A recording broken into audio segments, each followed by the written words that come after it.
We made a list of the best Netflix series to watch in 2021 for you, so here's our list of the top 10 shows to watch on Netflix.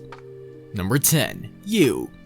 Netflix's dark, stalker-narrated murder drama You has often been messy and typically been compelling. Its lead character, Joe Goldberg, is a monster in the guise of a particularly thoughtful boyfriend, and while Penn Badgley's perfect, rapturously obsessive performance is a driving force of the series, something about You has always made it seem like it's tap dancing over the story's soft spots, trying to create the impression of momentum, even when it's staying in one place. Now returning for a third season, You is the best it's ever been, every bit as dark and stinging, and cheerfully willing to screw with its audience, but now outfitted with a glorious foil for Joe's monstrousness. I would do anything for you.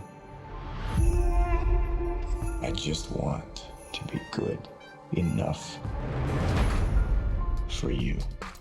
Number 9. Behind Her Eyes. In its first few episodes, Behind Her Eyes is an engaging enough psychosexual thriller about a trio of bored people trying, as bored people often do, to make their lives more interesting by making their lives a bit sexier. Louis, a lonely young single mom, itching for adventures of her own, finds herself irresistibly drawn to her handsome boss, David, and his enigmatic wife, Adele. As directed by Eric Richterstrand and written by Angela Lamanna and Steve Lightfoot, Behind Your Eyes begins as an effectively tense, chilly story of temptation gone awry, and the awesome power of keeping secrets as currency to use against the people you claim to love. By the way, I thought the journal was yours. An old friend. Seems quite a character. You have no idea. Number 8. The Circle. A popularity contest waged online through selfies, 2-sentence bios, group chats, and private DMs by competitors isolated in their own apartment units. Delusion has long been a mainstay of reality TV, and we've got two varieties at work here. The competitors often wrong perceptions of how they come across to other people in their social media self-presentations, and the personas they project onto their fellow players based on the tiniest and flimsiest of data. There's $100,000 on the line, which inspires some contestants to catfish or pose as someone of an ostensibly more preferable sex, size, or generation in the hopes of racking up likability points. Number 7. Bridgerton. The first fruit of Shonda Rhimes' massive Netflix development deal follows Daphne Bridgerton through her first season out in 1800s London society and her roller coaster journey of falling in love with a reluctant duke, and it introduces us to the rest of the Bridgerton siblings and their immediate social circle as the elusive Lady Whistledown mysteriously catalogs all of their gossip for her anonymous column. It's Pride and Prejudice meets Gossip Girl and Scandal in the most delicious way possible, though the art of the series may make it look like a demure, relaxing binge. Shonda and company stay true to the spirit of the source material, and things get very steamy as you go further into the season. Do you want me to stop? I want to show you more. Number 6. The Queen's Gambit. How do you make chess the thrilling centerpiece of a coming-of-age tale? You shake it into a cocktail of stylish visuals, a rocking 60s soundtrack, and the magnetic Anya Taylor-Joy as Beth Harmon, one of the youngest and few female chess players in the world. The fictional story in The Queen's Gambit, named after a chess opening, follows her rise from an orphanage to toppling the best players in the world, as long as her drug addiction and bags of wine bottles don't get in the way. Now that we're halfway through, make sure to hit that subscribe button as we bring out new videos each week.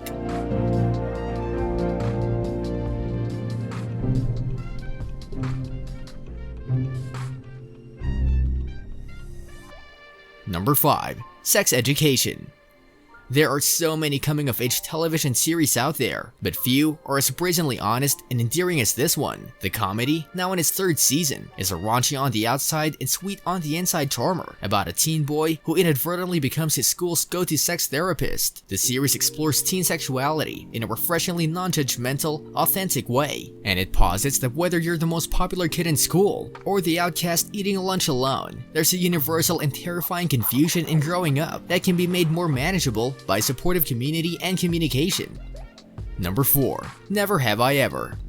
Since moving on from her first original series, The Mindy Project, Mindy Kaling has been busy producing numerous television rom-coms, a format she excels at. Never Have I Ever also delves into the teen genre, giving Kaling and her co-creator Lang Fisher more material to mine for comedy. The series follows Devi Vishwakumar, a teenage girl struggling to deal with the sudden death of her father. On its surface, Never Have I Ever is a bubbly teen rom-com, with Devi bouncing around in a classic love triangle between her friend and academic nemesis Ben and the school's ultimate hot guy Paxton. Under the surface though, Never Have I Ever is also a tender examination of grief. Over the course of the second season, Devi heads in and out of therapy, struggling to confront her ongoing issues that she's facing less than a year out from her father's death. By the end of the season, Devi's emotional arc is rewarding, grounded, and incredibly moving, thanks largely to a winning performance from Ramakrishnan, which makes Never Have I Ever much more than just another teen show.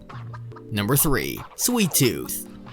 Adapted from the comic series by Jeff Lemire, Sweet Tooth takes place in a post-pandemic world where a virus known as the Sick has wiped out a huge portion of the population and changed the way that children are born. Rather than being conceived as typical human babies, all kids are human-animal hybrids. The series centers on Gus, a 10-year-old deer boy who lives in isolation in the woods with his father. Gus is naive, but brave and imaginative, wanting to explore the world outside the boundaries his father has created for him, but wary of the dangers lurking beyond his home. When his father catches the Sick, Gus has to venture out on his own for the first time, putting everything he knows to the test as he faces dangerous poachers and makes new friends. Throughout the series, lavish production design and thoughtful world building create a compelling story, and Gus provides a reliable emotional anchor. Sweet Tooth never teeters too far into preciousness, making for a whimsical and delightful watch.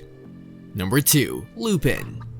Lupin proves that audiences are eager for international genre series. Inspired by the classic French novels by Maurice Leblanc, Lupin follows Hassan Diop, a con artist who adopts the ways of his favorite fictional character, the gentleman thief Arsène Lupin, in order to carry out an elaborate years-long revenge plot on behalf of his father. As a child, Diop's father was used as a scapegoat by his wealthy employer Pellegrini and sent to prison. He died there, leaving young Hassan an orphan. Over a spare 5 episodes, Lupin manages to tell an incredibly cinematic story, set against the backdrop of Paris with a phenomenally charming and charismatic leading man at its center. Lupin is a heist series, a mystery, and a family drama. It is at turns thrilling, heartbreaking, and entirely entertaining, making it a massive accomplishment for the television format. Number 1. Squid Game. After Parasite won Best Picture in 2019, American audiences learned to overcome the 1-inch tall barrier of subtitles and have developed an appetite for genre-bending media in other languages. Squid Game may be the biggest evidence of this yet. The thriller follows a group of struggling, debt-riddled hustlers in South Korea who are kidnapped by a mysterious masked organization. It's soon revealed that these 456 desperate, financially strapped people have the opportunity to compete in a series of games for a massive cash prize. But when they play their first game, the stakes become even higher. They win or they die. As Squid Game unfolds, it tells a brutally violent anti-capitalist story that is anything but subtle, but nonetheless compelling, with plenty of twists and turns along the way. The series also clearly resonated with viewers far and wide, taking over as Netflix's most successful series ever.